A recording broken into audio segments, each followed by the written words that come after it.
Hi మామా, welcome back. Hi నాన్న. ఈ నెల డిసెంబర్ 8న ఇంకొక 2 రోజుల్లో ఈ ఫ్రైడేకి వరల్డ్ వైడ్ ఈ సినిమా ఓన్లీ తెలుగులో మాత్రమే థియేటర్ రిలీజ్ అవుతుంది. ఈ సినిమాకి ముందు ఒక మాస్ మూవీ రిలీజ్ అయింది, దసరా. వరల్డ్ వైడ్ ఈ సినిమా 115 కోట్ల దాకా గ్రాస్ కలెక్షన్ చేసింది. మరి అలాంటి మాస్ మూవీ తర్వాత ఒక క్లాస్ మూవీ మన ముందుకు రాబోతున్నాడు హాయ్ నాన్న సినిమాతో. మరి ఈ సినిమా బిజినెస్ ఎంత చేసింది అనేది మనం మాట్లాడుకుందాం. మొదటిగా నైజాం ఏరియాలో 8,50,00,000 ఇది నెట్ కలెక్షన్ అనమాట, అంత బిజినెస్ చేసింది. మరి సీడెడ్ లో 2,60,00,000. ఇక ఆంధ్రాలో 9 కోట్లు అయితే బిజినెస్ చేసింది. ఇక ఆంధ్ర అండ్ తెలంగాణలో కలిపి 20,10,00,000 బిజినెస్ చేసింది మామ.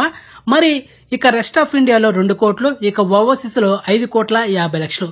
సో మొత్తానికి ఈ cinema total world wide 27,60,00,000 business చేసింది, థియేటర్కల్ బిజినెస్. మరి బ్రేక్ ఇన్ కొట్టాలంటే 28,50,00,000 నెట్ కలెక్షన్ చేయాలి.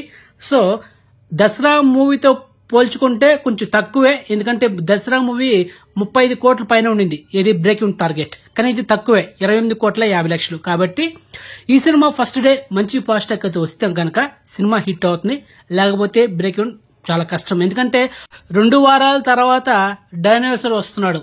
సో తెలుసు కదా, సాలార్ పార్ట్ 1 డిసెంబర్ 22న వరల్డ్ వైడ్ రిలీజ్ అవుతుంది. కాబట్టి ఈ సినిమా ఏదైనా బ్రేక్ ఇన్ కొట్టాలంటే 2 వారాల్లో కొట్టాలి, లేకపోతే దానికి మించిపోతే ఇంకా ఏం చేయలేం. సో అది ఓకే. సో ఎక్స్క్లూజివ్ ఇన్ఫర్మేషన్ మీకు నచ్చితే లైక్ చేయండి అండ్ ఛానల్ సబ్స్క్రైబ్ చేసుకోండి అండ్ పక్కన బెల్స్ యాడ్ చేసి పెట్టుకోండి. అండ్ మెయిన్ గా ఇన్స్టాగ్రామ్ లింక్ డిస్క్రిప్షన్ ఉంటుంది, జాయిన్ అవ్వండి. సో నెక్స్ట్ మంచి ఇన్ఫర్మేషన్ తో మళ్ళీ మేము ఉంటాం మామ. బాయ్.